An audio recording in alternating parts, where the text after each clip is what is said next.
Philemon పత్రిక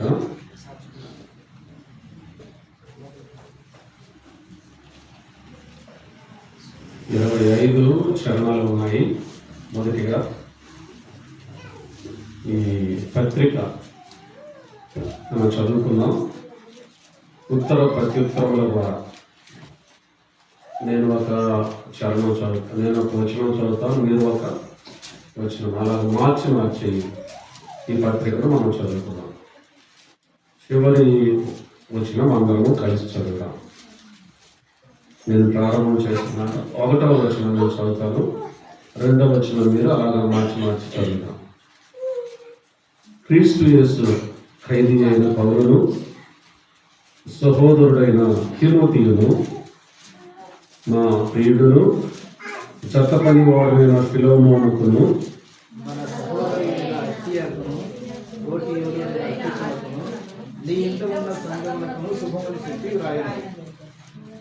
మన తండ్రి అయిన దేవుని నుండి ప్రభు అయిన యేసుక్రీస్తు నుండి కృపయు సమాధానమును మీకు కలుగును గాక.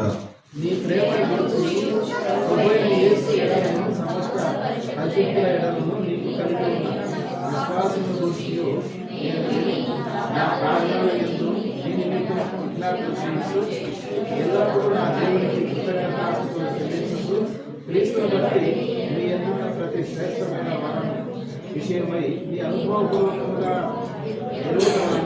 విశ్వాసముకు పాల్గొనక అన్నది కార్యకారి కావాలని వేడుకొస్తున్నాము. సహోదరుడా, పరిశుద్ధుల హృదయములు నీ మూలముగా విశ్రాంతి పొందినందున నీ ప్రేమను బట్టి నాకు విశేషమైన ఆనందము ఆదరణయు కలిగెను.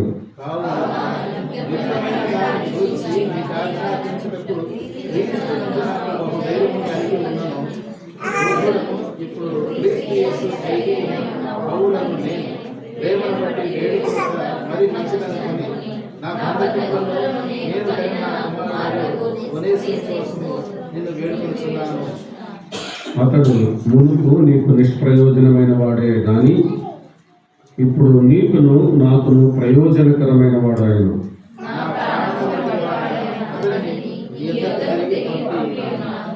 నేను సువార్త కొరకు బంధకములో ఉండగా నీకు ప్రతిగా అతడు నాకు పరిచారం చేయని నిమిత్తం నా యొక్క అతని నుంచుకొనవలనని ఇంటిని గాని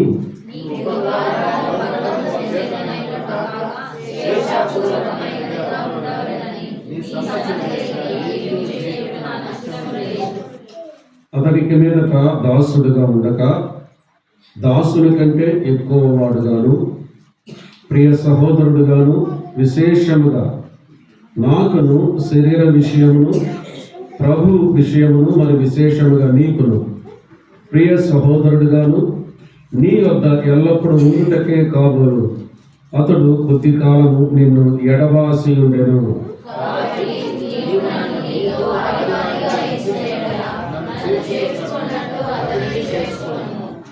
అతడు నీకు ఏ నష్టమైనను కలుగ చేసిన ఎడలను నీకు ఏమైనా రుణం ఉన్న ఎడలు అది నా లెక్కలో చేర్చుము.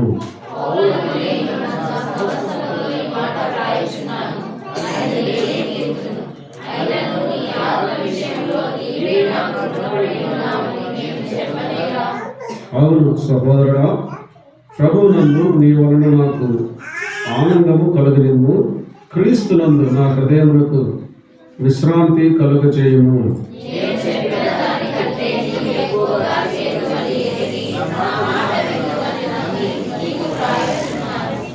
అంతేకాదు నీ ప్రార్థనల మూలముగా నేను నీకు అనుగ్రహింపబడుదునని నిరీక్షించుచున్నాను గనుక నా నిమిత్తము బస సిద్ధము చేయము.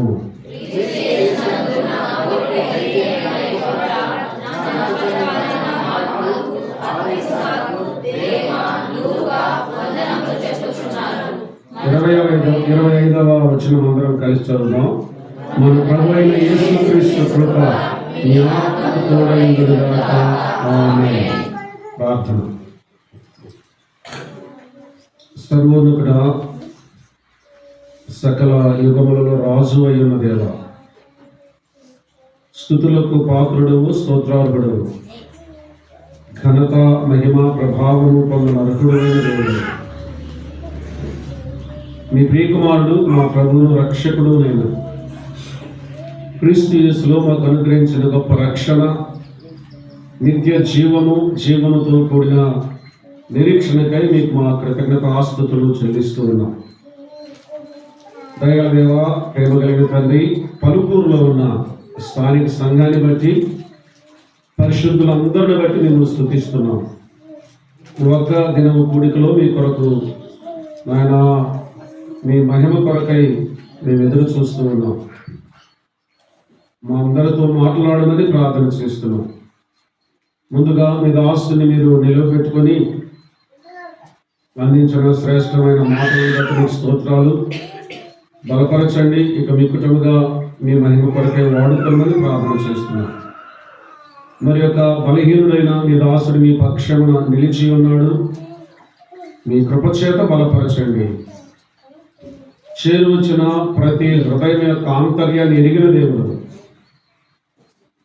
నాయన, మీ వాక్యం చేత సంధించండి. మీ సన్నిధి మేము అనుభవించే కృపను దయచేయండి. మమ్మందరినీ మీ స్వాధీనంలోకి తీసుకురండి ప్రభువా. పరిశుద్ధాత్మిక స్పర్శను మేము అర్థం చేసుకొని గ్రహించగలిగే కృపను దయచేయండి. జీవం గల మీ మాటల చేత మమ్మల్ని తృప్తిపరచండి. పాపికి రక్షణ, రక్షింపబడిన వారికి ఉజ్జీవమును, పురికొల్పును దయచేయండి. సమస్తమును మీ స్వాధీనములను తీసుకొని మీకు మహిమకరముగా మీ ప్రియకుమారుడు మా ప్రభువైన క్రీస్తు యేసు వారి యొక్క శిరసత్వం కింద ఆయన అధికారములు, పరిశుద్ధాత్మ నడిపింపుల సమస్తమును జరిగించమని, అన్నింటిలో మిమ్మల్ని ఘనపరుస్తూ, హెచ్చిస్తూ, మహిమపరుస్తూ మీ ప్రియకుమారుడు, మా రక్షకుడు, ప్రభువైన క్రీస్తు యేసు వారి నామము పేరట స్తుతులు, స్తోత్రాలు చెల్లించుకుంటూ వేడుకుంటున్నాము తండ్రి. ఆమేన్. మహోన్నతుడైన జీవము గల దేవునికి ఘనత, మహిమ, ప్రభావములు ఆరోపిస్తున్నాం. పలుకూరులో ఉన్న పరిశుద్ధులందరికీ మన ప్రభువును, రక్షకుడునైన క్రీస్తు యేసు వారి నామంలో నా ప్రత్యేకమైన వందనాలు తెలియజేస్తున్నాను. ఇలా మొదటిసారిగా మీ మధ్యకు వచ్చి దేవుని వాక్యాన్ని పంచుకోవటానికి ప్రభు నాకు ఇచ్చిన ఈ సమయాన్ని బట్టి ప్రభువును స్తుతిస్తున్నాను. ప్రభువునకు కృతజ్ఞతాస్తుతులు చెల్లిస్తూ ఆహ్వానించిన స్థానిక సంఘానికి, పెద్దలకు ప్రత్యేకంగా నా కృతజ్ఞతలు తెలియజేస్తున్నాను. కందుకూరు, సింగరాయకొండ మధ్యలో ఒక పలుకూరు ఉంది. అదే పలుకూరు అని అనుకున్నాను. మళ్ళీ ఇక్కడ పాండ్యం, బనగానపల్లి దగ్గర మరొక పలుకూరు ఉండటం, ఆ పలుకూరుకు ప్రభువు నడిపించడాన్ని బట్టి నేను ప్రభువును స్తుతిస్తున్నాను. మొదటిసారిగా ఈ స్థానిక సంఘంలో ఉండే పరిశుద్ధులందరినీ చూసే కృపను ప్రభు దయచేసినందుకు నేను ప్రభువుకు స్తుతులు చెల్లిస్తున్నాను. ఈ ఒక్క దినం ఉడికి నిమిత్తమై మనం అందరం కూడి ఉండగా దేవుని వాక్యాన్ని వినడానికి మన హృదయాలను మనం సిద్ధపరుచుకున్నాం. మొదటిగా దేవుని దాసుల ద్వారా 2 అనే సంఖ్యల గురించిన సంగతులు మనం విన్నాం. ఆ తదుపరి పెద్దలు కూడా ప్రస్తావించారు. ఇరుకు మార్గము, విశాల మార్గము అని. ఇంకొక మార్గాన్ని కూడా తెలియచేశారు. ఏంటది? మేలు కలుగచేయు, మేలుకరమైన మార్గము అని. ఇక్కడ మనం అర్థం చేసుకోవాల్సిన విషయం ఏంటంటే, ఇరుకు మార్గంలో ప్రవేశిస్తే మేలు, అది ప్రభు యేసుక్రీస్తు వారు చెప్పాడు. విశాల మార్గము ఉంది, ఇరుకు మార్గము ఉంది. మేలు కలిగించే మార్గం ఏంటి చెప్పండి? ఇరుకు మార్గము, కానీ అది పోరాటంతో కూడింది. అందుకే ప్రభు యేసుక్రీస్తు వారు అన్నాడు, ఇరుకు మార్గమును ప్రవేశింప పోరాడుడి అని అన్నాడు. విశాల మార్గమును అందరూ వెళ్తారు. లోకంలో ఉన్న వారందరూ కూడా ఎక్కడ వెళ్తారు? విశాల మార్గం. విశాల మార్గంలో స్వేచ్ఛ ఉంది. విశాల మార్గంలో ఎవరిష్టం వారికి ఉంది. విశాల మార్గంలో పాపం ఉంది, కనుక అందరూ పరిగెత్తుతారు. కానీ ఇరుకు మార్గంలో ప్రవేశిస్తే మేలు ఉంది. కీడు తప్పించుకుంటారు, అది పోరాటంతో కూడినది. కనుక ప్రభువు యేసుక్రీస్తు వారు అన్నాడు, మీకు మేలు కలగాలి అంటే ఏ మార్గంలో ప్రవేశించాలి? ఇరుకు మార్గంలో ప్రవేశింప పోరాడుడి అని అన్నాడు. లోకమంతా ఏ మార్గంలో వెళుతూ ఉంది? విశాల మార్గంలో వెళుతూ ఉంది. దేవుని ప్రజలైతే ఇరుకు మార్గంలో ప్రవేశించి పోరాటం చేసేవారుగా ఉన్నారు. ఆ 2 అనే సంఖ్య గురించిన సందేశాన్ని మన హృదయంలో అలాగే భద్రపరుచుకుని 2వ సందేశంలోకి మనం వెళదాం. దైవ గ్రంథంలో క్రొత్త నిబంధనలో సువార్తలు, చరిత్ర, ప్రవచన గ్రంథం కాక మరో 21 పత్రికలు ఉన్నాయి. పౌలు గారు ఎక్కువ పత్రికలు వ్రాశాడు. 13+1 పత్రిక వ్రాశాడు. యోహాను గారు 3 పత్రికలు వ్రాశాడు కదా, 1, 2, 3 యోహాను పత్రికలు. పేతురు గారు 2 పత్రికలు వ్రాశాడు. యాకోబు 1 పత్రిక వ్రాశాడు. యూదా 1 పత్రిక వ్రాశాడు. అయితే పౌలు గారు 13+1 పత్రికలు రాశాడు. 14 అని అంటారు.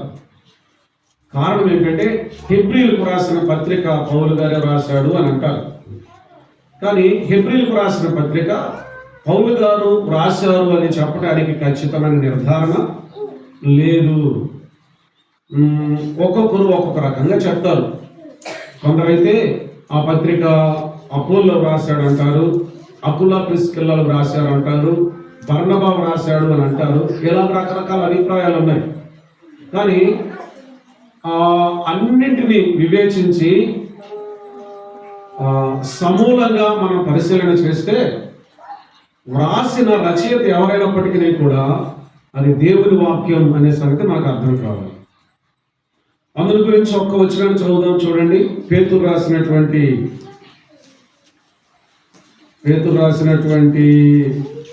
2వ పత్రిక 1వ అధ్యాయం 20వ వచనం 21వ వచనాన్ని చదువుతున్నాను.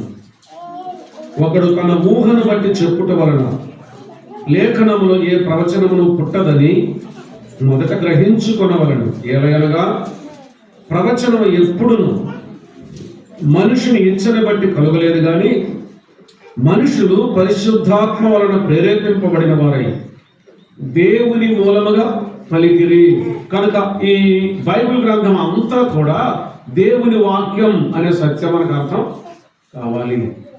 గ్రంథకర్తలు ఎవరైనా సరే ఆది కాండం నుంచి ప్రకటన గ్రంథం వరకు పరిశుద్ధాత్మ ద్వారా ప్రేరేపించబడిన వారి భక్తులు రాశారు. ఈ సత్యం మనకు అర్థం కావాలి. కనుక బైబిల్ గ్రంథం దేవుని వాక్యం, మానవుని ఊహ కాదు, కల్పన కథలు కాదు, కవులను మెప్పించడానికి రాసినటువంటి కవిత్వాలు కాదు.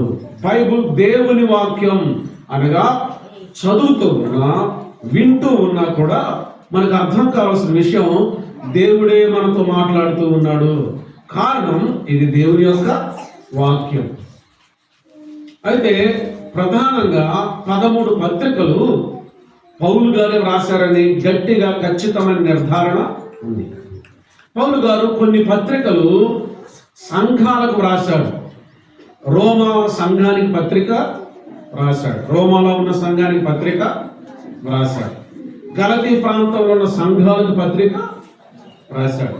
ఎఫెసు సంఘానికి పత్రిక రాశాడు. ఫిలిప్పీ సంఘానికి పత్రిక రాశాడు. కొలస్సీ సంఘానికి పత్రిక రాశాడు. ఇలాగ సంఘాలకు పౌలు గారు కొన్ని పత్రికలు రాశాడు. అంత మాత్రమే కాకుండా వ్యక్తులకు కూడా కొన్ని పత్రికలు రాశాడు. తిమోతికి 2 పత్రికలు రాశాడు. తీతుకు 1 పత్రిక రాశాడు.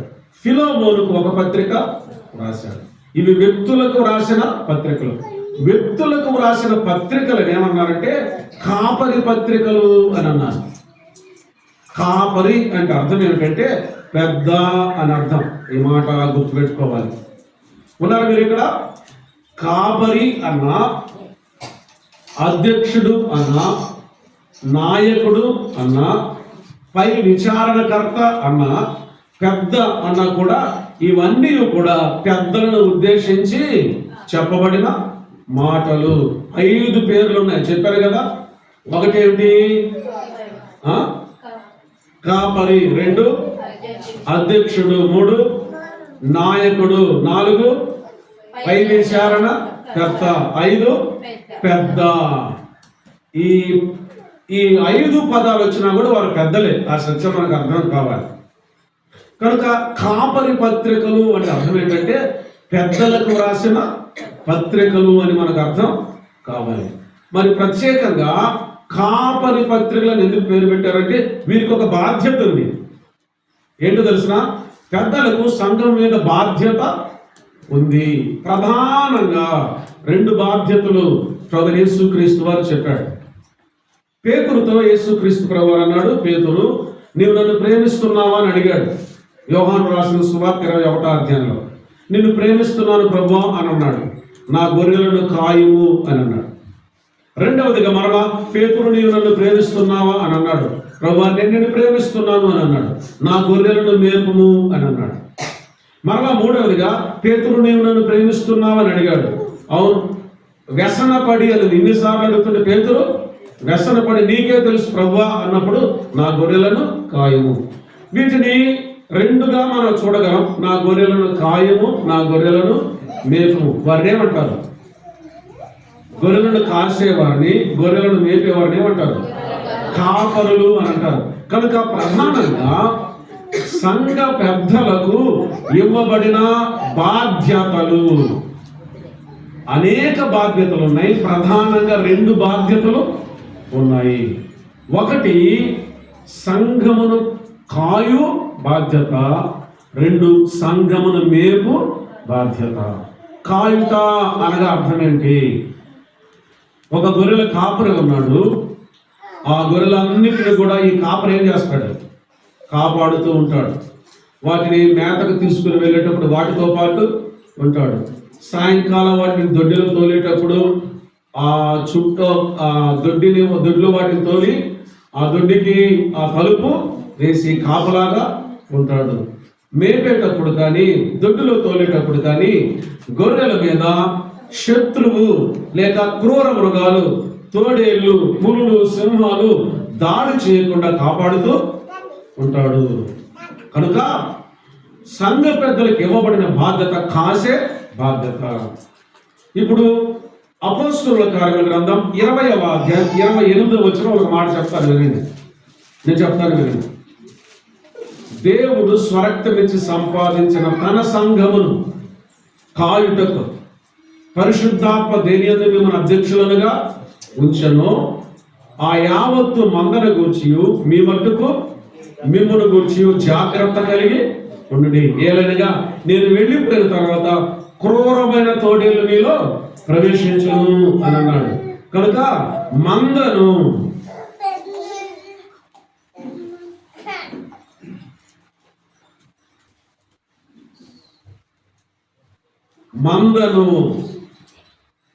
గొర్రెలను శత్రు బారి పడకుండా, తోడేళ్ల బారిన పడకుండా, క్రూరముగా బారిన పడకుండా కాపాడవలసిన బాధ్యత ఎవరికి చెప్పండి? కాపరులకు ఉన్నది. మనకు అర్థమయ్యే భాషలో చెప్పాలంటే ఎవరికి ఉన్నది? పెద్దలకు, సంఘ పెద్దలకు. ఎవరి క్రూరమైన తోడేళ్ళు?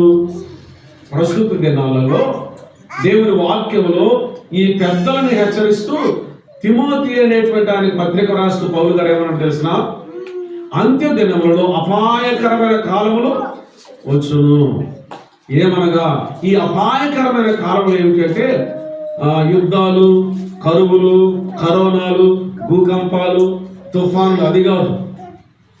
అంత్య దినాలలో సంఘములకు అపాయకరమైన కాలములు ఏమిటంటే దుర్బోధకులు. ఈ మాట మనకు అర్థం కావాలి. అంత్య దినాలలో సంఘాలలో ఎవరు ప్రవేశిస్తారో తెలిసిన? దుర్బోధకులు. ఈ దుర్బోధకులు ఎలా ఉంటారో తెలిసిన? తమ స్వంత లాభం కోసం, స్వలాభం కోసం ప్రజలకు ఇష్టమైన మాటలు చెప్తూ దేవుని వాక్యంలో లేని వాటిని బోధిస్తూ ప్రజలను ఆకర్షణీయమైనటువంటి బోధన చేత తమ వైపు తిప్పుకొని లాభం ఆర్జించుకునే వారుగా ఉంటారు. ఈ సంగతి తిమోతికి 2వ పత్రికలో రాశాడు, పేతురు కూడా 2వ పత్రికలో రాశాడు. స్వలాభము కోసం వారు ఎటువంటి వారు తెలిసిన ప్రభువును సైతం విసర్జించే వారుగా ఉంటారంట. ఎవరు వాళ్ళు? ప్రభువును కూడా విసర్జిస్తారు. వీరు సంఘమునకు ప్రమాదకరమైన వారు కనుక వీరి నుంచి, దుర్బోధకుల నుంచి సంఘాన్ని కాపాడి భద్రపరచవలసిన బాధ్యత ఎవరి మీద ఉంది చెప్పండి?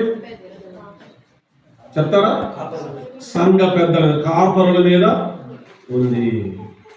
కనుక కాపరులు సంఘాన్ని కాయాలి అంటే సంఘ కాపరులకు ఏం తెలియాలి? వాక్యం తెలియాలి.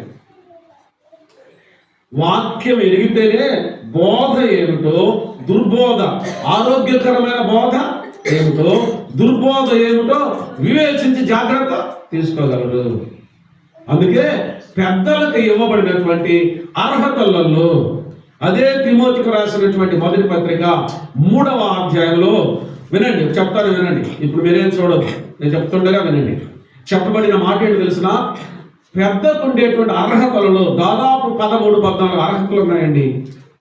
ఒక దేశ ప్రధానికి కూడా ఇన్ని అర్హతలు అవసరం లేదు. ప్రపంచ అధ్యక్షునికి కూడా ఇన్ని అర్హతలు అవసరం లేదు. దాదాపు 13-14 అర్హతలు ఉన్నటువంటి క్రమంలో ఒకటేంటి తెలిసిన?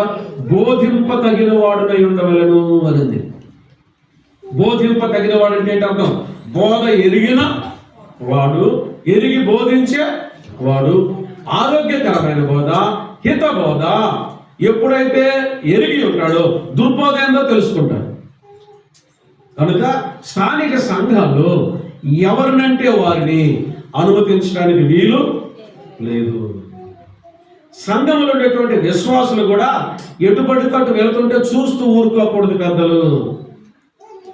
ఈ మాట అర్థం కావాలి.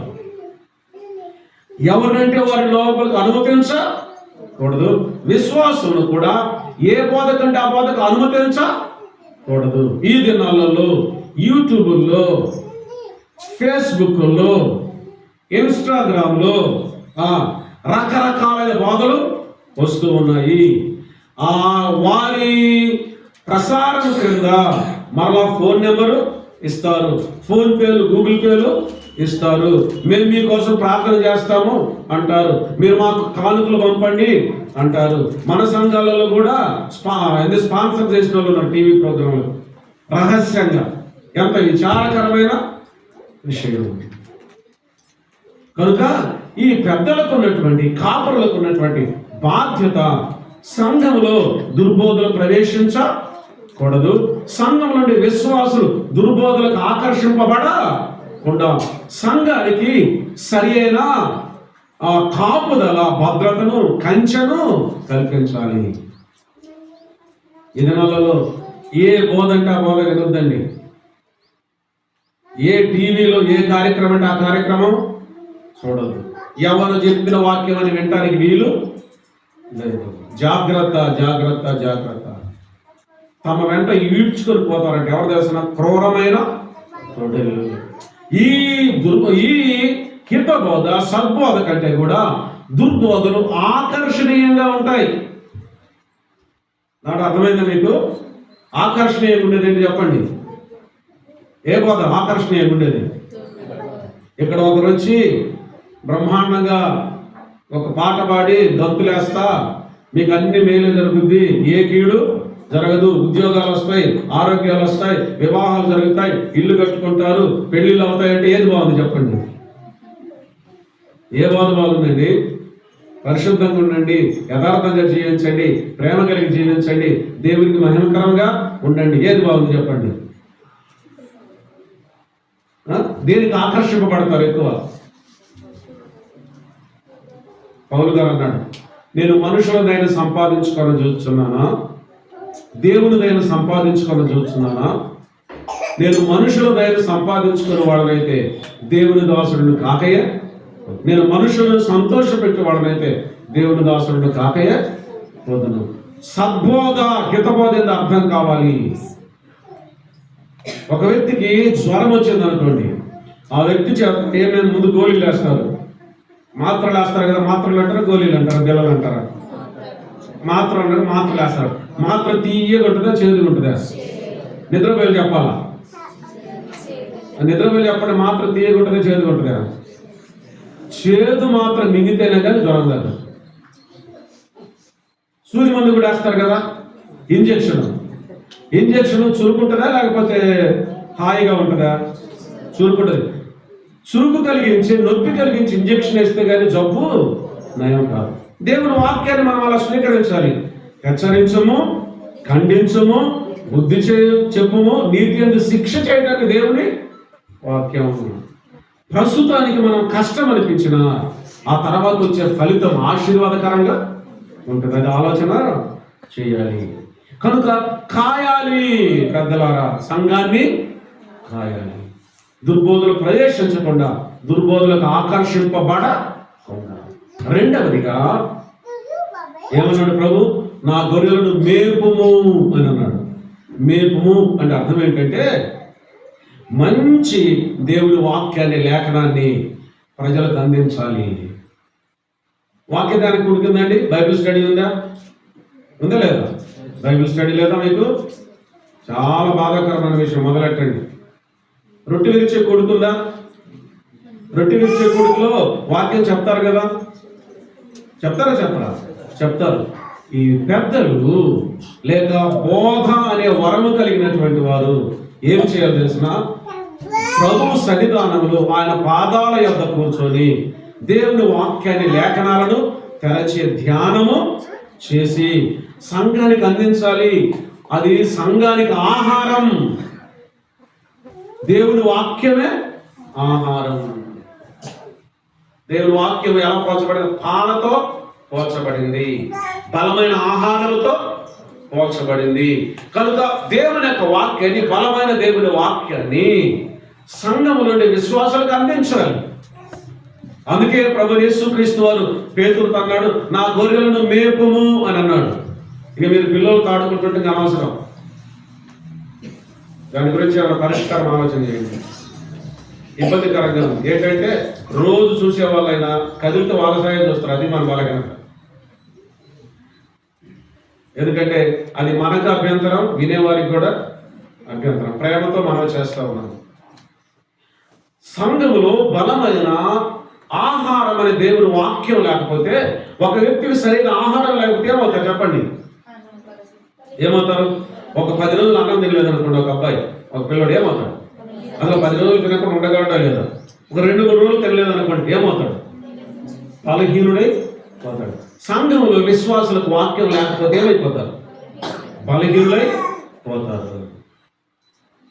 ఎదుగుదల ఉండదు, అభివృద్ధి ఉండదు. శిశువులకు పాలు, తర్వాత నెమ్మదిగా ఏంటంట? బలమైన ఆహారము అన్నమాట. దేవుని యొక్క సన్నిధానంలో సిద్ధపడి దేవుని పిల్లలకు పెద్దలు ఏం చేయాలి? వాక్యము అందించాలి. ఒకసారి ఒక స్థానిక సంఘంలో ఒక ఆయన దేవుని వాక్యం చెప్పాలి. రేపు చాలా ఆలోచన చేస్తూ ఉన్నాడు. రేపు దేవుని వాక్యం చెప్పాలి, ఎలా చెప్పాలి, ఏం చెప్పాలంటే అసలు ఏం రాలే మనసులోకి, ఏం అర్థం కావట్లేదు. చాలా బాధపడిపోయాడు. రేపు ఏం వాక్యం అందించాలి సంఘంలో అని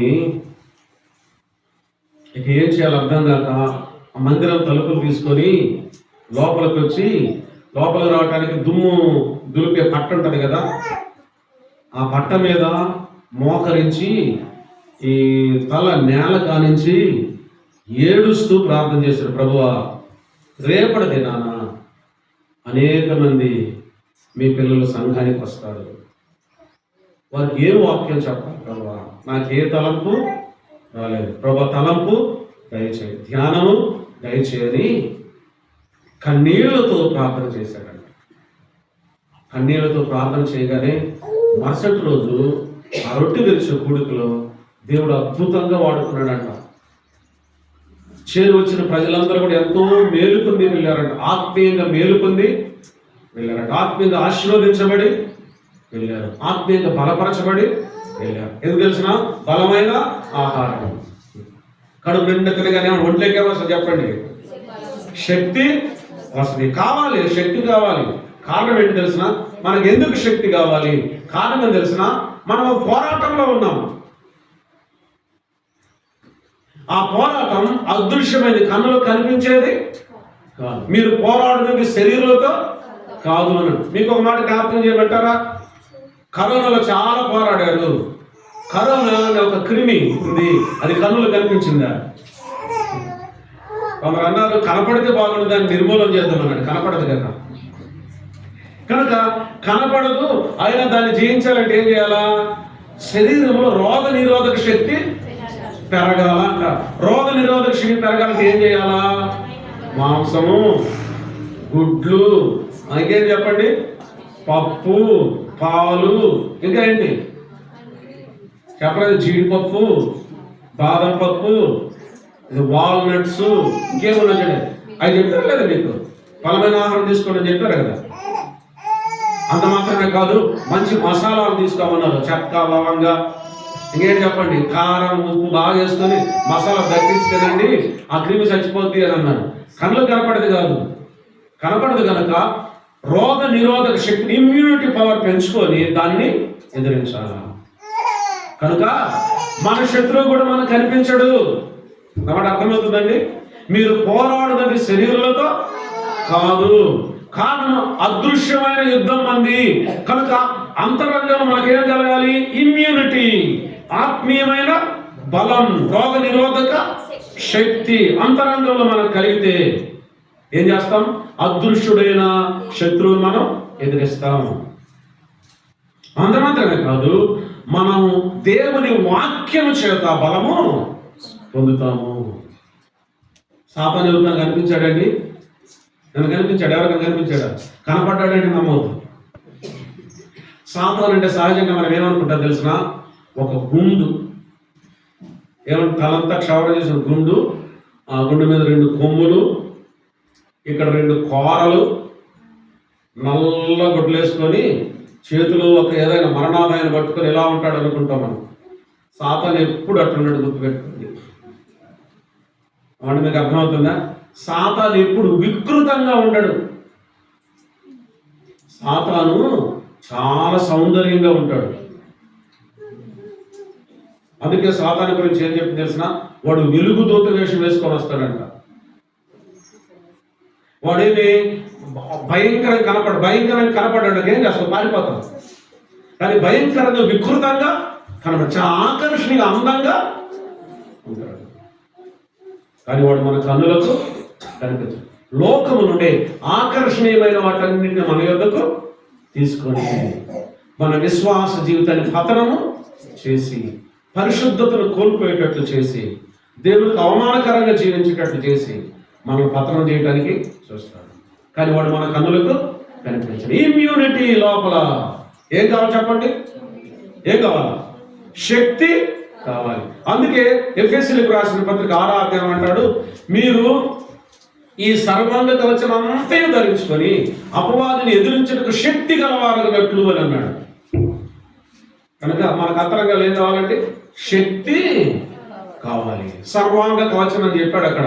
రక్షణ శిరస్త్రానము, నీతియను, మహిమను, సత్యమను, దట్టి సమాధాన సువార్త వలన సిద్ధ మనస్సును జోడు, విశ్వాసమను, డాలు, వాక్యమను, ఖడ్గమని పెట్టుకోమన్నాడు.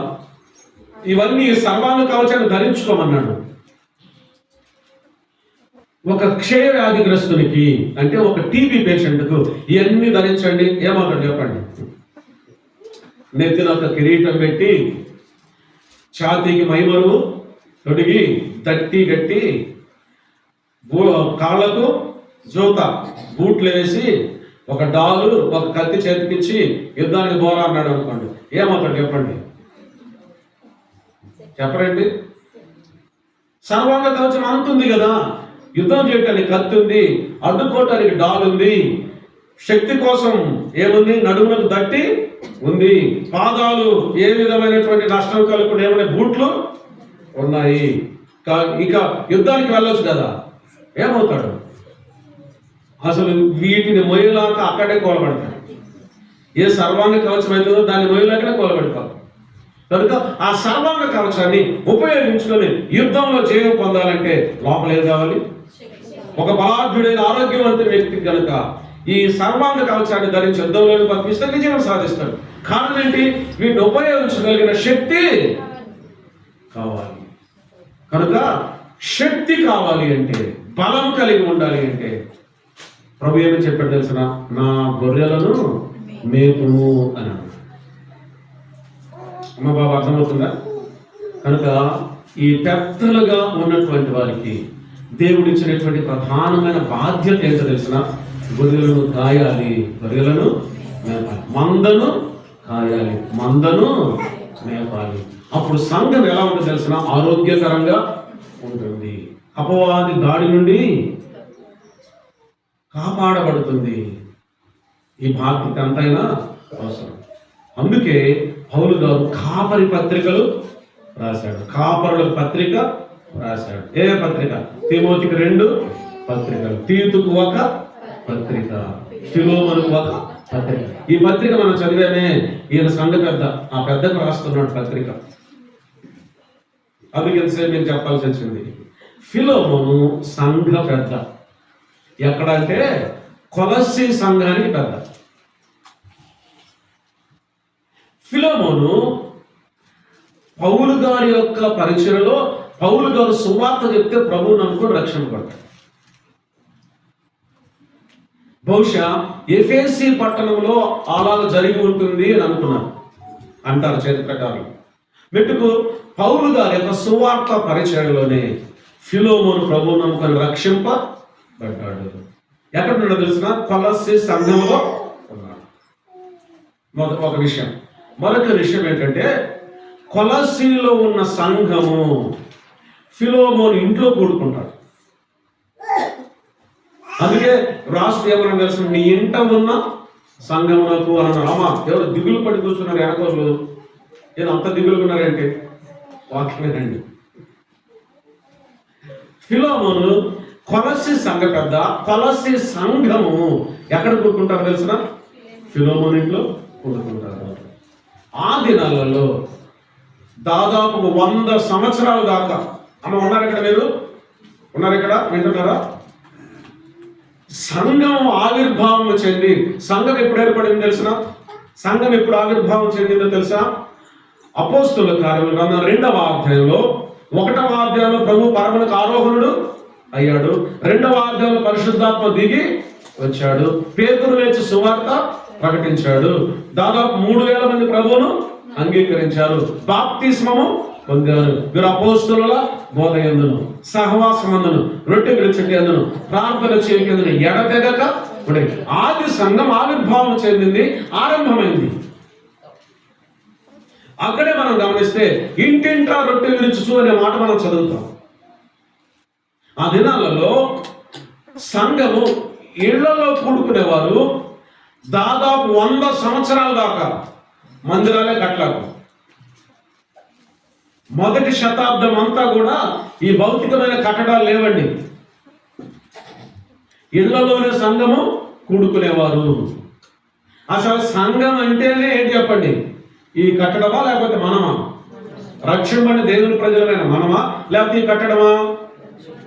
రక్షింపబడిన దేవుని పిల్లలమైన మనమే సంఘం. 100 సంవత్సరాల దాకా మందిరాలు లేవు. కానీ ఇప్పుడు పెద్ద సంఘం ఏంటంటే బాగా హంగులతో, ఆర్భాటాలతో, విస్తారమైన డబ్బు ఖర్చు పెట్టి కట్టుకుంటారే, అబ్బా వాళ్ళకంతా పెద్ద సంఘం అంటారు. కానీ కాదు, గుర్తుపెట్టుకోవాలి. నమ్మని మీకు అర్థమవుతుందండి? సంఘము అంటే రక్షింపబడిన దేవుని పిల్లలు. ఇంకో మాట చెప్తున్నాను వినండి. మందిరాలు కూడుకునే స్థలాలుగా ఉండాలి, కానీ హంగులు, ఆర్భాటాలు, అలంకరణలు అక్కర లేదు. అది కేవలం కూడుకునే స్థలము మాత్రమే. ఇప్పుడు ప్రభువు యేసుక్రీస్తు వారు ఆకాశ మండలానికి సంఘం కొరకు వచ్చారు అనుకోండి, ఎవరు పోతారు చెప్పండి? ఎవరు వెళ్తారు చెప్పండి? రక్షింపబడిన దేవుని పిల్లలు ఏం చేస్తారు? ఎత్తబడతారు. ఈ మందిరం ఎక్కడే ఉంటుంది, ఈ గుడి ఎక్కడికి రాదు. శక్తికి మించి అనవసరంగా దేవుని సొమ్మును విస్తారంగా వెచ్చించి వ్యర్థమైన వాటి కోసము ఖర్చు పెడుతున్నారు. మీ మందిరాన్ని చూసి కొంచెం సంతోషపడుతున్నాను నేను. ఎందుకంటే దారిలో వస్తా చూస్తాడు, ఎక్కడ చూసినా అన్ని చిరు దీపాలే. తెల్లవారుదామని బయలుదేరాం కదా, చీకట్లోనే బయలుదేరాం. ఎక్కడ చూసిన నక్షత్రాలు, సీరియల్ లైట్లు. తిరుపతికి శ్రీశైలానికి ఈ గుళ్ళకు మధ్యలో ఒక ఫోటో, 3 ఫోటోలు తీసి పెట్టండి. ఈ పక్క తిరుపతి ఫోటో, ఈ పక్క శ్రీశైలం ఫోటో, ఈ పక్క గుడి మందిరం అంటారు ఫోటో పెట్టండి. ఏమైనా తేడా ఉంటుందా? నేను చెప్పరు, నాకైతే తేడా కనిపించలేదు. నేను చెప్పాలనుకున్న విషయం ఏంటంటే మందిరాలు విగ్రహాలు అయిపోయాయి. ఇప్పుడు సంఘంలో ఉండే నాయకులకు మందిరాల మీద ఉన్నంత ఆసక్తి మంది మీద లేదు. అందుకే ఆత్మీయమైనటువంటి పతనావస్థలోనికి వెళ్ళిపోతున్నాయి. భవిష్యత్తులో బ్రదర్ సంఘాల యొక్క ఉనికి ఏమవుతుందని నా ఆందోళన కలుగుతా ఉంది. న్యాయాధిపతుల గ్రంథంలో ఒక బాధాకరమైన ఒక దుఃఖం కలిగించే మాట ఉంది. యెహోవానైనను ఆయన ఇశ్రాయేలు కొరకు చేసిన కార్యములనైనను ఎరుగని తరం ఒకటి పుట్టగా అనింది. అది చదివినప్పుడు నాకేమొస్తుందంటే భవిష్యత్తులో మన తరం వారి పరిస్థితి ఏంటి? వాక్యానుసారమైన క్రమము ఎరుగని తరం ఒకటి పుట్టగా అనవలసి వస్తుంది. మందిరాల మీద ఉన్న ఆసక్తి మంది మీద లేదు, గుడ్ల మీద ఉన్న ఆసక్తి విశ్వాసుల మీద లేదు, ఈ కట్టడాల మీద ఉన్నటువంటి ఆసక్తి సంఘంలో ఉండేటువంటి దేవుని పిల్లల పైన లేదు. కట్టడాల ప్రాధాన్యత పెరిగిపోయింది. ఇది అపోదత యుక్తి, గుర్తుపెట్టుకోండి. ప్రజల యొక్క మనస్సులను దృష్టి ఆ వైపు చెరపెడతా ఉన్నాడు. భయంకరమైనటువంటి పరిస్థితుల్లోకి వెళ్ళిపోతూ ఉన్నాను. మందిరం అవసరమే. నవడాత్మవుతుంది. ఎందుకు అవసరం చెప్పండి? మనం అందరం సమాజంగా, సంఘంగా కూడుకోవాలి. అవసరమా కాదా? అవసరమే. శుభ్రంగా ఉండాలనా లేదా? నీట్గా ఉండాలి. మందిరం శుభ్రంగా ఉండాలి. అవునా కదా? అవసరమా కాదా? అవసరమే. కట్టడము కూడుకోవటానికి అవసరమే. నివాస మనమందరం చేరి రావటానికి అవసరమే. శుభ్రంగా, కేవలం మందిరమే కాదు, పరిసరాలన్నీ కూడా శుభ్రంగా నీట్గా ఉండటం కూడా అవసరమే. కానీ అలంకారాలు అవసరం లేదు. మనుషులకి అలంకారం వద్దన్నాడు దేవుడు. ఇక మందిరాలకు అవసరమా? దేవుడు సొమ్ము అంతా వెచ్చిస్తున్నారండి. స్వార్థ కొరకు ఖర్చు పెట్టవలసిన సొమ్ము, సువార్థికుల కొరకు ఖర్చు పెట్టవలసిన సొమ్ము, సేవకుల కొరకు వెచ్చించవలసిన సొమ్ము, సంఘంలో బీదలై అక్కర్లో ఉన్న వారి కొరకు వెచ్చించవలసిన సొమ్ము. దేని కడుతున్నారు? వ్యర్థమైన వాటి కోసము పెడుతూ ఉన్నారు. చాలా బాగా 100 సంవత్సరాల వరకు మందిరాలు కట్టలేదు. గుర్తుపెట్టుకోండి. సంఘం ఆవిర్భావం చెందిన తర్వాత. ఒకసారి బెంగళూరు వెళ్ళాను. ఆ బెంగళూరులో పెద్ద కట్టడం ఉంది. ట్రినిటీ చర్చ్ అని అంటారు. లిడో సెంటర్ దగ్గర, అలసూరు దగ్గర ఉంటుంది. అందులో కొంతమంది చుట్టూ పెద్దది ఉంది, పక్కన గదులు ఉంటాయి. కొన్ని గదులు బాడుకు తీసుకొని రొట్టె విరిచే కూడుకుంటారు. కూడుకుంటే నేను కూడా అక్కడ మా బంధువులు ఉన్నారు, రొట్టె విరిచే కూడికి వెళ్ళాను. మరి ఒక ఆదివారం ఏం జరిగిందో తెలియదు, అన్నీ నిండిపోయాయి. ఇంకా ఖాళీ లేదు. విశ్వాసులు అందరూ వచ్చున్నారు. అక్కడ విశ్వాసులు అందరూ వచ్చారు. ఇక గదులు ఏవి ఖాళీ లేవు, అన్నీ నిండిపోయాయి. అప్పుడు మేమందరము ఒక చెట్టు కింద కూర్చున్నాం. ఒక చెట్టు కింద కూర్చొని రొట్టె విరిచే కొడుకులో పాల్గొని ప్రభువును స్తుతించి ఆరాధించి దేవుని వాక్యం విన్నాం. నేను ఒక మాట చెప్తున్నాను, ప్రభు అంగీకరిస్తారు, అంగీకరించు. చెప్పరండి. ఆయన కావాల్సింది ఎవరు? సంఘం. మరలా నువ్వు అపార్థం చేసుకోవద్దు. మీకు మందిరం అవసరమే కావాలా? కారణం ఏమనుకో, ఒకవేళ ఇప్పుడు వర్షం వచ్చింది మనకి ఏమవుతుంది? వర్షం నుంచి కాపాడబడాలా, ఎండ నుంచి కాపాడబడాలా, గాలి నుంచి కాపాడబడాలి. అవసరమే.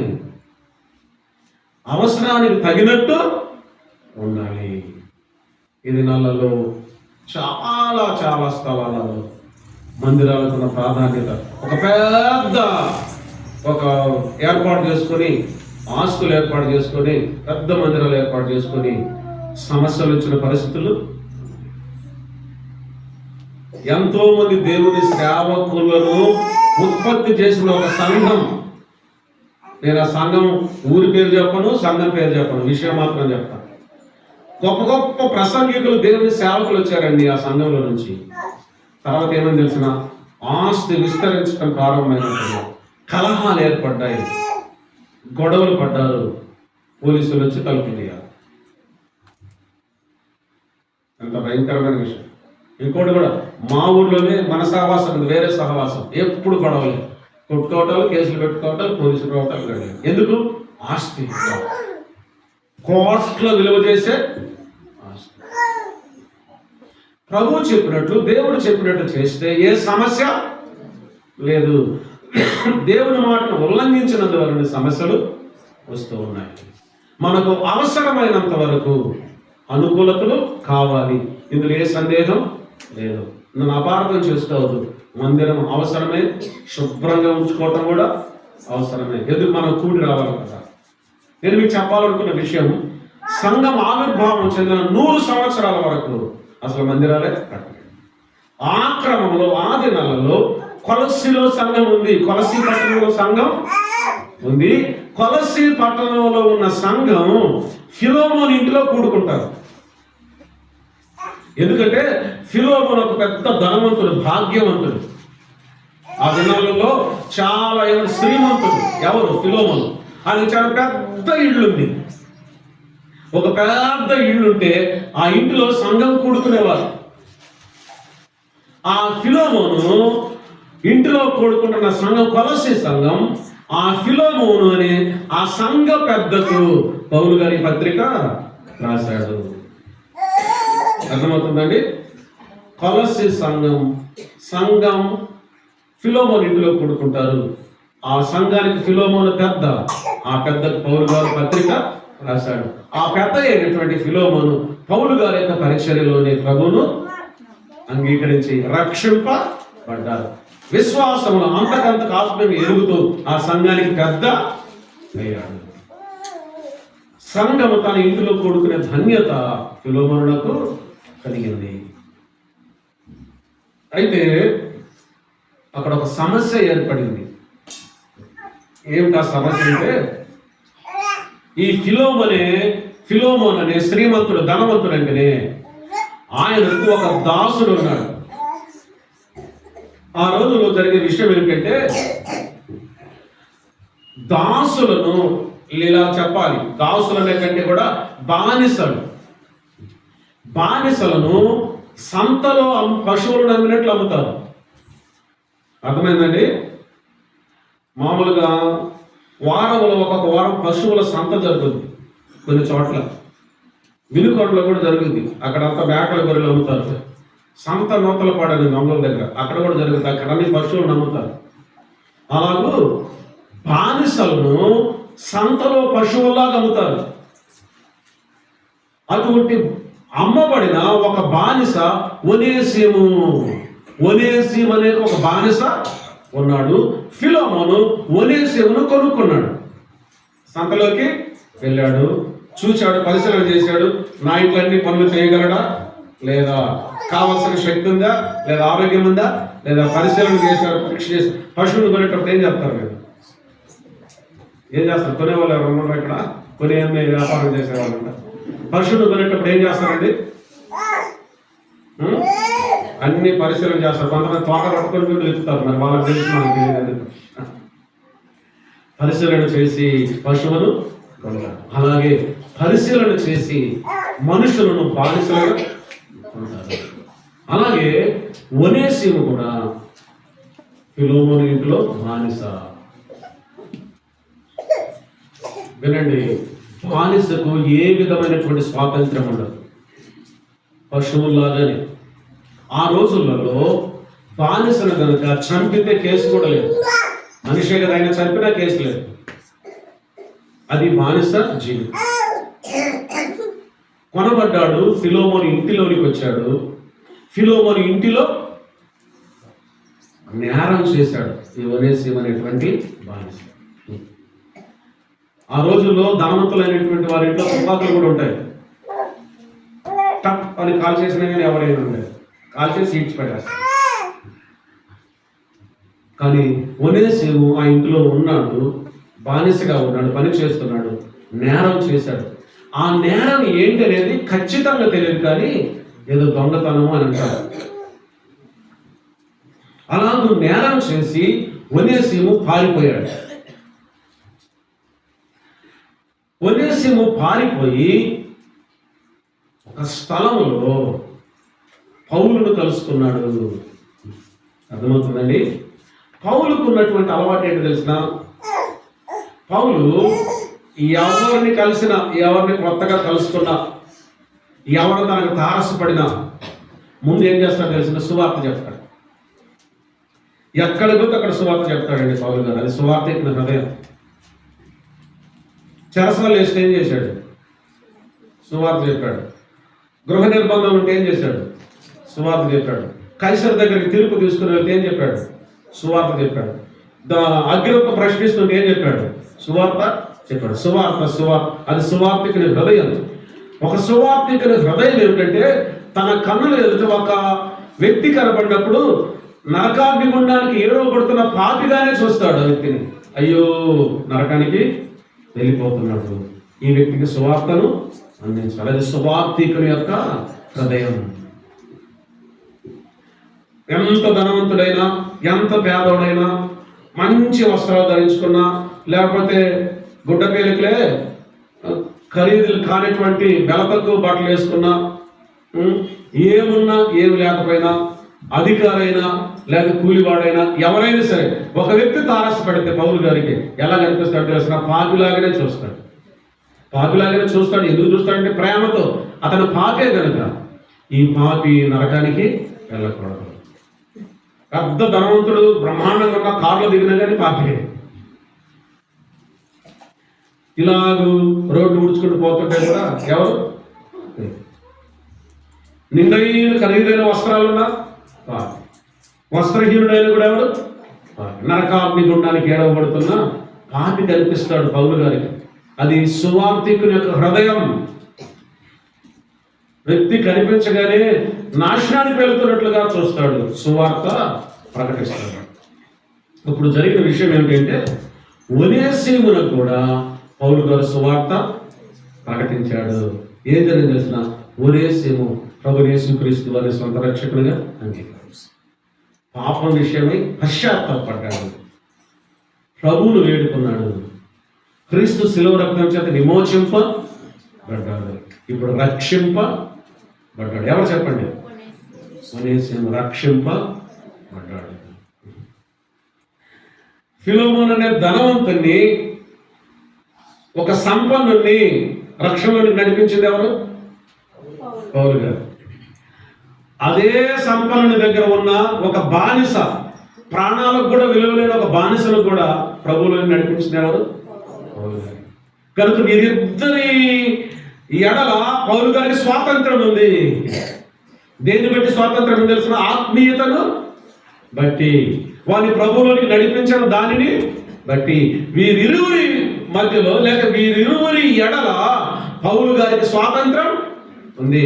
ఫిలోమోనుకి ఏమైనా చెప్పగలడు, ఒనేసిముకి ఏమైనా చెప్పగలడు. ఇప్పుడు గమనించండి, ఒక ఫిలోమోను అనేటువంటి సంపన్నుడు ఉన్నాడు, ఒక ఒనేసిము అనే బానిస ఉన్నాడు. ఈ సంపన్నుడికి విరోధంగా బానిస నేరం చేశాడు. ఈ సంపన్నుడు ఆ బానిసను చంపడానికి కూడా అధికారం కలిగి ఉన్నాడు. ఇప్పుడు వీళ్ళిద్దరిని సమాధానపరచాలి. వీళ్ళిద్దరికి ఒక వ్యక్తికి వీళ్ళిద్దరు ముఖ్యం. ఎవరికి? పౌలు గారికి వీళ్ళిద్దరు ముఖ్యం. ఇప్పుడు ఏం చేయాలి తెలిసిన? వీళ్ళిద్దరిని సమాధానపరచాలి. వీళ్ళిద్దరిని మరలా దగ్గరకు చేర్చాలి. మరలా ఒనేసిము పౌలు గారి ఫిలోమోను ఇంటికి వెళ్ళాలి.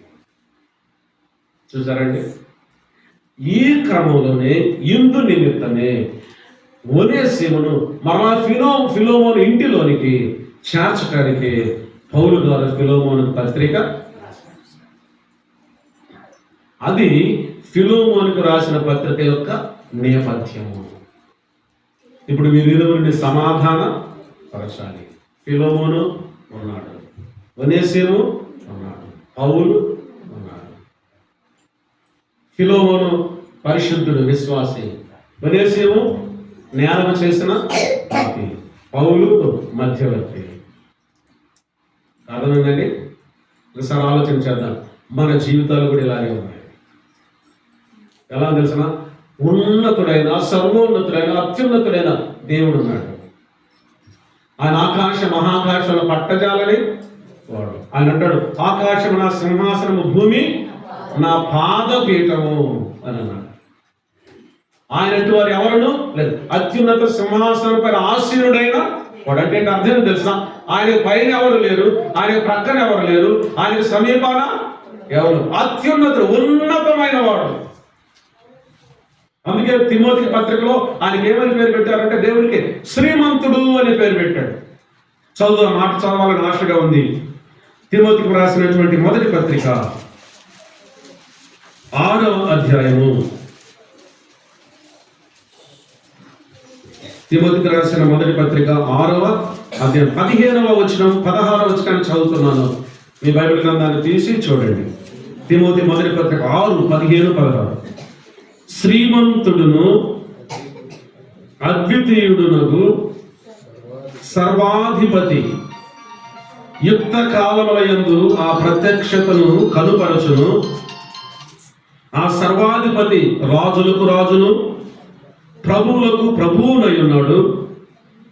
సమీపింపరాని తేజస్సులో ఆయన మాత్రమే వసించుచు అమరత్వం గలవాడై ఉన్నాడు.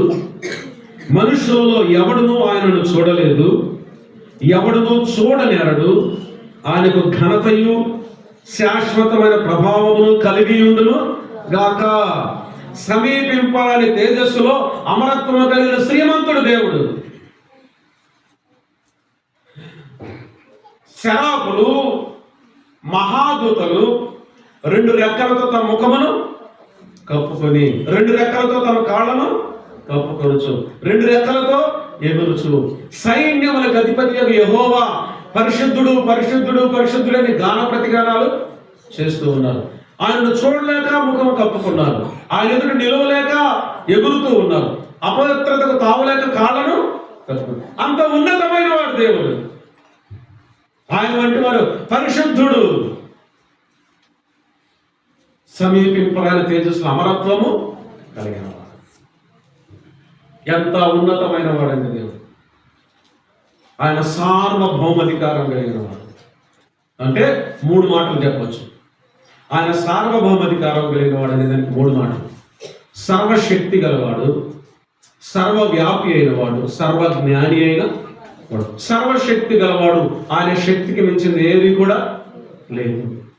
సర్వజ్ఞాని అయిన వాడు, ఆయనకు తెలియనిది ఏది లేదు.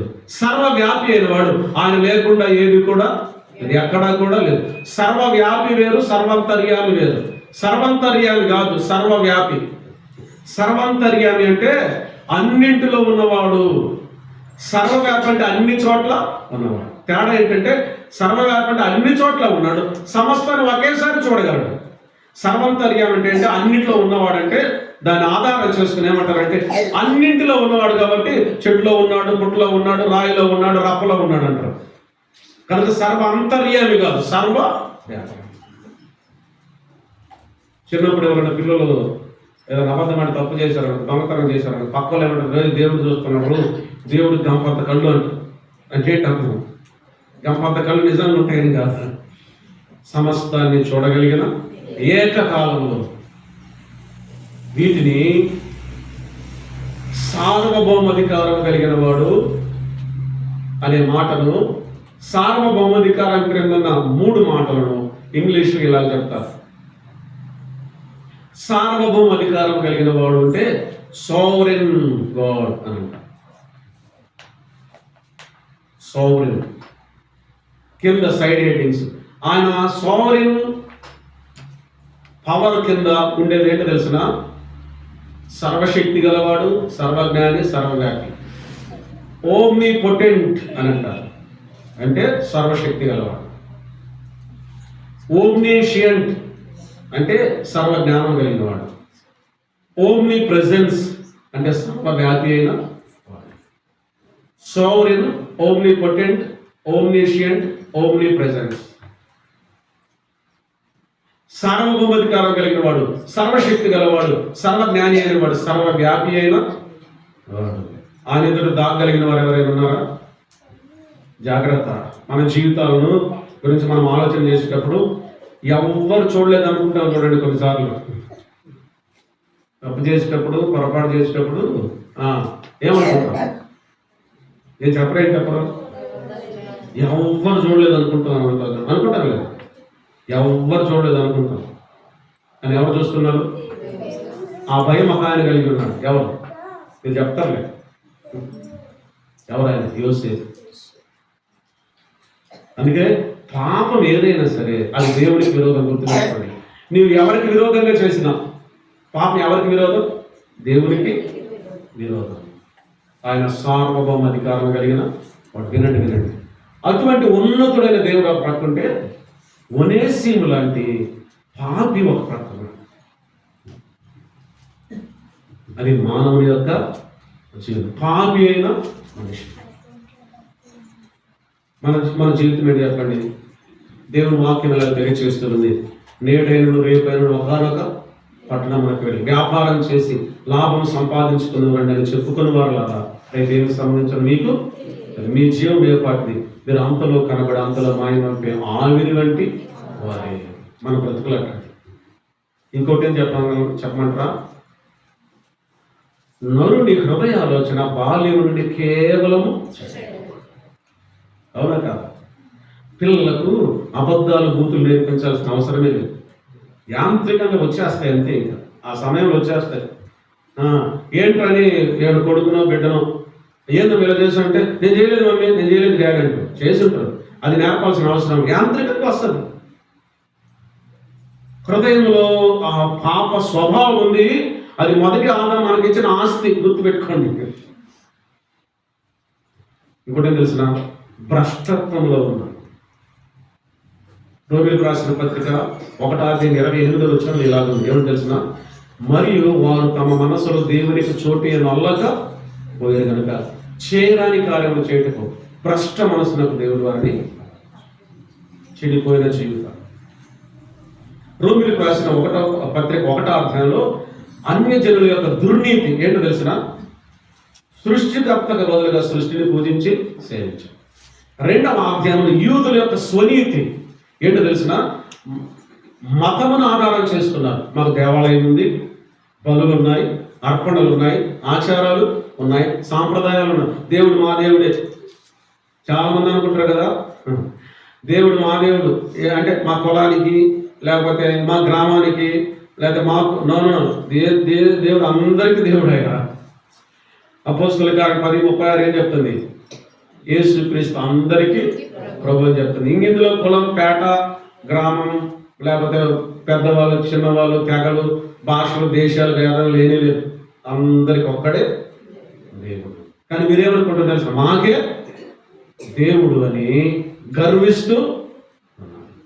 ఒకవైపు ఏమో అన్ని జనుల దుర్నీతి, విగ్రహారాధన, మరొక వైపు యూదుల యొక్క స్వనీతి, మతాన్ని గురించిన అతిశయం.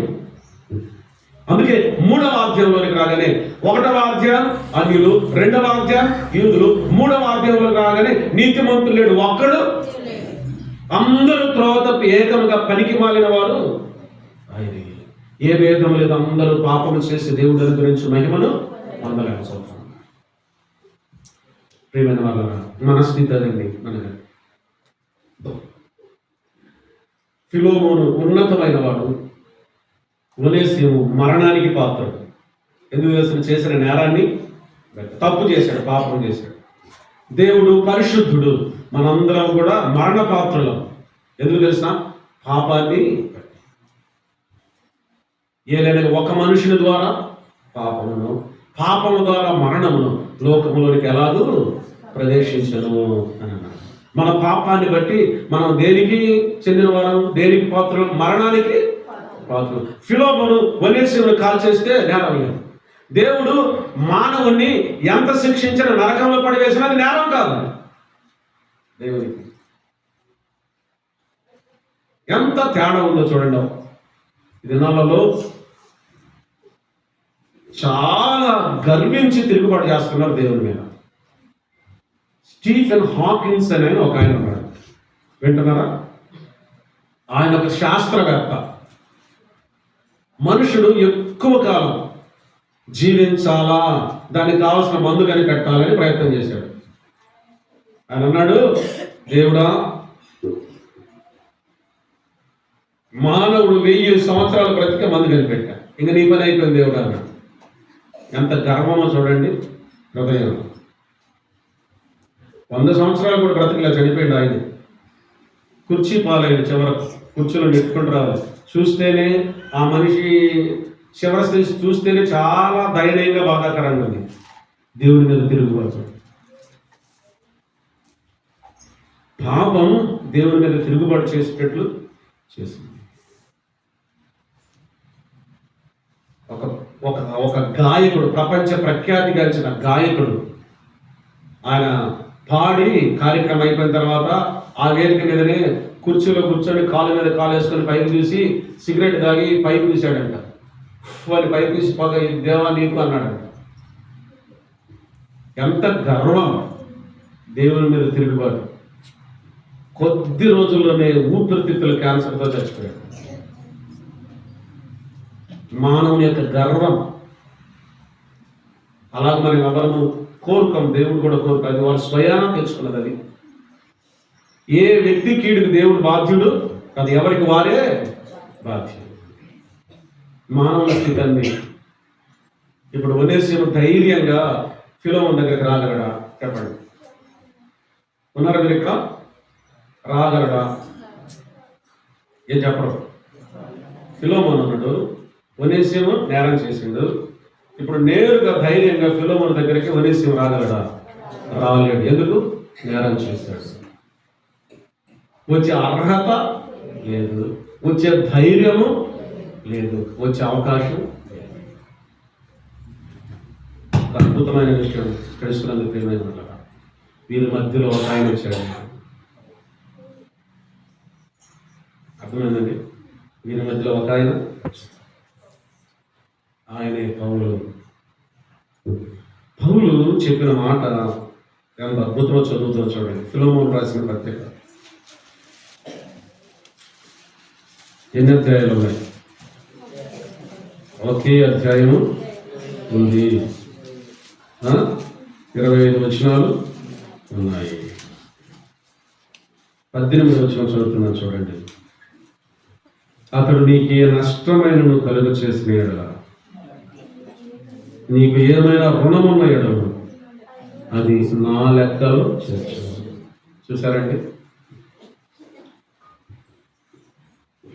ఒక అద్భుతమైనటువంటి వ్యక్తి వీరిద్దరి మధ్యలో వచ్చి ఏమంటాడు తెలిసిన, అతడు నీకేమైనా రుణమున్నా, అతడు నీకేదైనా నష్టము కలుగ చేసి అది నా లెక్కలో చేసు. అంటే ఏంటి అర్థం? నేను తీరుస్తాను. అర్థమైందండి? అతడు నీకు ఏ బాకీ ఉన్నా, ఏ నేరం చేసి, నీకెంత నష్టం కలిగేసినా నేను తీరుస్తాను. ఆయనే మన ప్రభువైన యేసుక్రీస్తు. పరిశుద్ధుడైనటువంటి దేవునికి, పాపి అయినటువంటి మానవునికి, శిక్షకు మరణానికి గురైన ఆ మానవునికి మధ్యలో యేసు ప్రభువు వచ్చాడు. అందుకు దేవుని వాక్యం ఏం చెప్తుంది తెలిసిన? దేవుడు అక్కడే, దేవునికి నేను రెండుకు మధ్యవర్తి అక్కడ ఆయన క్రీస్తు యేసును. తిమోతికి రాసిన మొదటి పత్రిక 2:5 వచనం. ఆయన మన మధ్యలోనికి వచ్చాడు. మధ్యలోనికి వచ్చి ఏం చేస్తాడో తెలిసిన? నీకేదైనా నష్టము కలిగ చేసిన ఎడల, నీకేదైనా రుణం ఉన్న ఎడల నా లెక్కలో చేస్తూ. మన లెక్క అంతా మన లెక్క ఏ మంచిది చెప్పండి?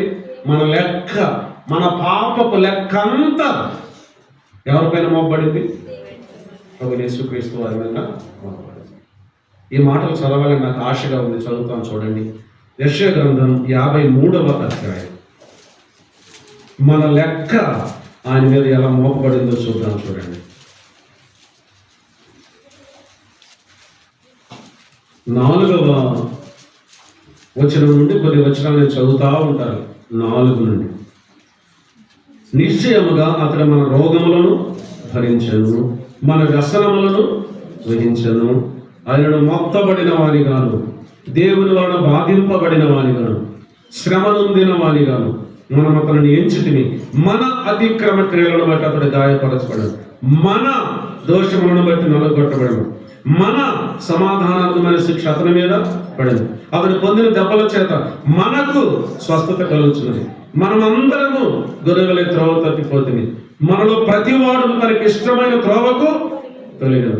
యెహోవా మన అందరి దోషమును అతని మీద మోపెను. అతడు దౌర్జన్యమునందెను, బాధింపబడిను, అతడు నోరు తెరవలేదు. వదకు తేబడి గొర్రె పిల్లయు, బొచ్చు కత్తించేవాని ఎదుట గొర్రె మౌనముగా ఉన్నట్లు అతడు నోరు తెరవలేదు. అన్యాయపు తీర్పు నొందిన వాడు అతడు కొనుక్కోబడేను. అతడు నా జనుల అతిక్రమమును బట్టి మొత్తబడిన కదా. సజీవుల భూమిలో నుండి అతడు కొట్టివేయబడను. ఆయనను అతని తరం వారు ఈ సంగతి ఆలోచించిన వాడెవరు? మన మన మన మన మన మన లెక్కంతా ఎవరి మీద మోపబడింది? ప్రభువైన యేసుక్రీస్తు వారి మీద. సందర్భంలో నేను చెప్పాలనుకుంటున్నాను, బహుశా పౌలు గారు ఫిలోమోను యొక్క లెక్కంతా ఒనేసిం చెల్లించాల్సిందంతా చెల్లించాడో లేదు మనకు తెలియదు, గ్రంథస్థం చేయబడలేదు. కానీ మన పక్షాన చెల్లించవలసినదంతా ప్రభువైన యేసుక్రీస్తు వారు చెల్లించాడు. కానీ అర్థమవుతుందండి, మన పక్షాన చెల్లించవలసినదంతా చెల్లించాడు. మన లెక్క, మన బాకీ ఆయన తీర్చాడు. యోబు గ్రంథంలోనికి రండి. యోబులో ఉండే ఒక కోరిక, ఒక ఆశ మనం చూద్దాం. యోబు గ్రంథం 9వ అధ్యాయం 32వ వచనం నుంచి చదువుతున్నాను. చూడండి, యోబు 9:32 నుండి. ఆయన నావలే నరుడు కాడు, నేను ఆయనతో వ్యాజ్యమాడ చాలను, మేము కలిసి న్యాయ విమర్శకు పోలేము, మా ఇద్దరి మీద చెయ్యి ఉంచదగిన మధ్యవర్తి మాకు లేడు. చూసారండి, యోబు యొక్క ప్రార్థన ఏమిటంటే, దేవునికి నాకు మధ్యలో ఒక మధ్యవర్తి ఉండి మా ఇద్దరు చేతులు కలిపి అంత బాగుండదు.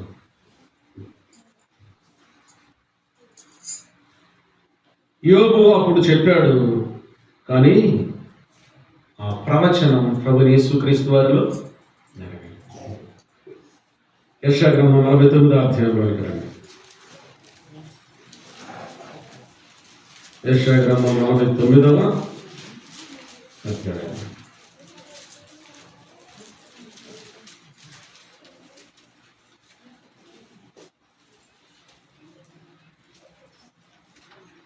క్షమించండి, 59వ అధ్యాయం. యెషయా గ్రంథం 59వ అధ్యాయం 16వ వచనం నుండి చదువుతున్నాను. సంరక్షకుడు లేకపోవట ఆయన చూశాను, మధ్యవర్తి లేకుండా చూసి ఆశ్చర్యపడిన. కాబట్టి ఆయన బాధు ఆయనకు సహాయము చేశాను, ఆయన నీతి ఆయనకు ఆధారమాయను. అక్కడ యోబు ఏమంటున్నాడు? మా ఇద్దరి మధ్య చెయ్యి ఉంచదగిన మధ్యవర్తి లేడు. ఇక్కడ యెషయా గ్రంథం 59వ అధ్యాయం మనం గమనిస్తే మధ్యవర్తి లేకుండా చూసి ఆశ్చర్యపడిన. ఇప్పుడు రండి, తిమోతికి రాసిన మొదటి పత్రిక 2వ అధ్యాయం. తిమోతికి రాసిన మొదటి పత్రిక 2వ అధ్యాయం 5వ వచనం చదువుతున్నాను. చూడండి, మొదటిగా 5వ వచనం. దేవుడు ఒక్కడే, దేవునికి నేను నరులకు మధ్యవర్తియు ఒకడు, ఆయన క్రీస్తు యేసును. యోబు లేడన్నాడు. యెషయా గ్రంథంలో ఆశ్చర్యాన్ని మనం చూస్తున్నాం. ఇప్పుడు ఆయన రానే వచ్చాడు. ఎవరు? మధ్యవర్తి. దేవునికి భూమి మీద ఉన్న సమస్త మానవులకు మధ్యవర్తి ఒక్కడే ప్రభువైన యేసుక్రీస్తు వారు, ఇంకెవ్వరు లేనే లేదు. దేవుని మానవుని సమాధానపరచగలిగిన వాడు ప్రభువైన యేసుక్రీస్తు వారు మాత్రమే. కారణం తెలిసిన మానవుని యొక్క నష్టాన్ని, రుణాన్ని యేసు ప్రభువారు భరించారు. ఇంకా భరించిన వారు ఎవ్వరు కూడా లేనే. అందుకే ఇక్కడ అంటాడు, దేవుడు ఒక్కడే, దేవునికి నరులకు మధ్యవర్తియు ఒక్కడే, ఆయన క్రీస్తు యేసును నరుడు. ఏం చేశాడు ఆయన? ఇప్పుడు 6వ వచనం చదువుతున్నాను చూడండి. ఈయన అందరి కొరకు విమోచన క్రయధనముగా తను తాను సమర్పించుకొనెను, దీనిని గురించిన సాక్ష్యము యుక్త కాలములో ఇయ్యబడును. చూసారండి, ఫిలోమోనును ఒనేసిమును కలపటానికి పౌలు గారి పత్రిక రాశాడు. పరిశుద్ధుడైన దేవుణ్ణి, పాపి అయిన మానవుణ్ణి కలపటానికి ప్రభు యేసుక్రీస్తు వారి శరీరధారిగా భూమికి ఫిలోమోను ఒనేసిమును సమాధానపరుస్తున్న పౌలును మనం చూస్తూ ఉన్నాము. దేవుణ్ణి, మానవుణ్ణి సమాధానపరుస్తున్న యేసు ప్రభువుని మనము చూస్తూ ఉన్నాము. కొరింథీయులకు రాసినటువంటి 2వ పత్రిక 5వ అధ్యాయంలోకి రండి. కొరింథీయులకు రాసిన 2వ పత్రిక 5వ అధ్యాయం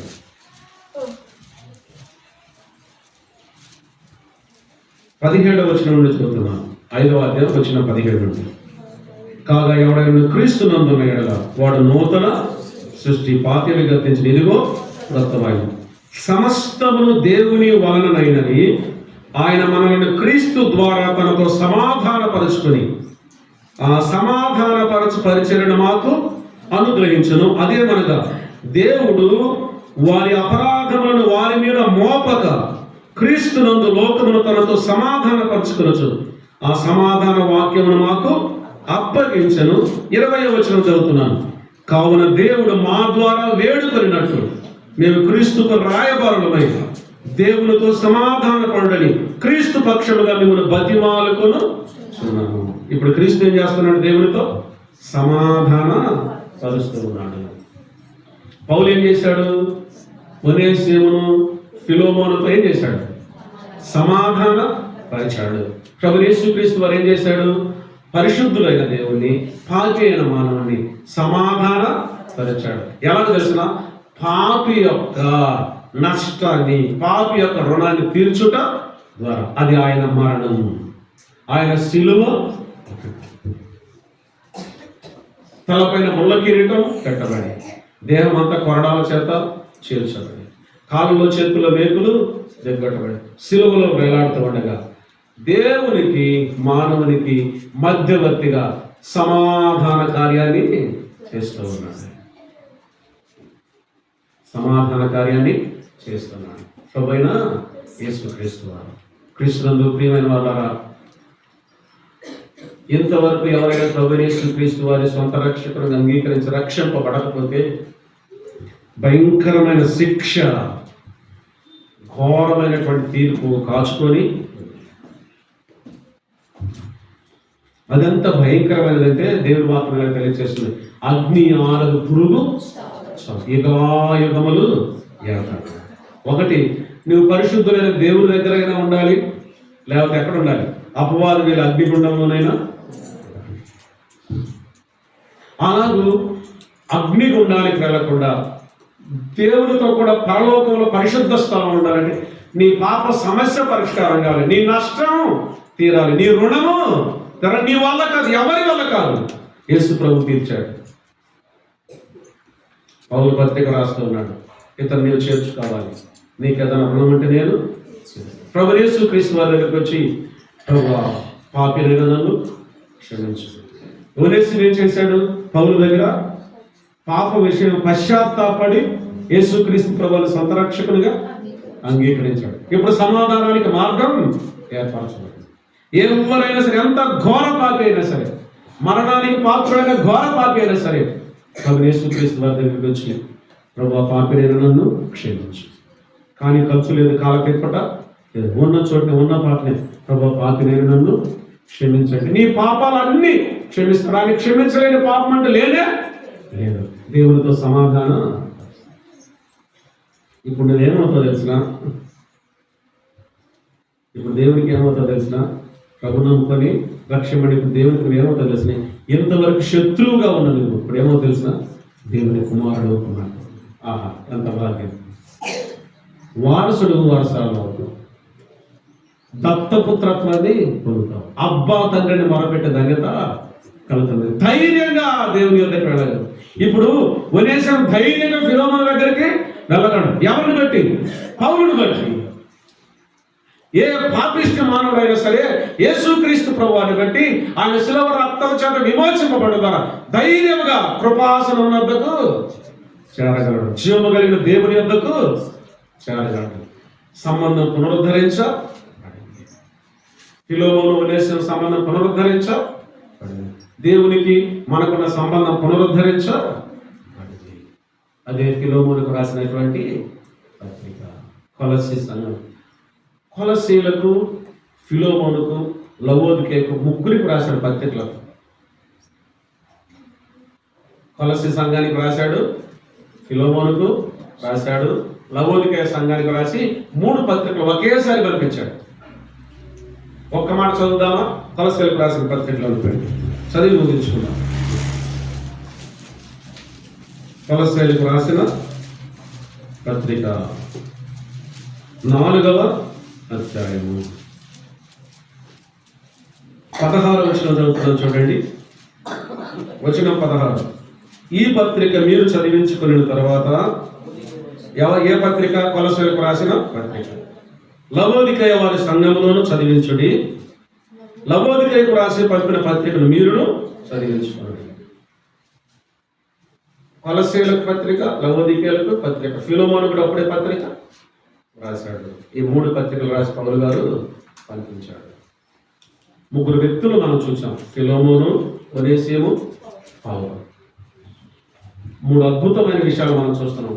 పరిశుద్ధుడైన దేవుడు, పాపి అయిన మానవుడు, ప్రభు అయిన రక్షకుడైన యేసుక్రీస్తు వారు.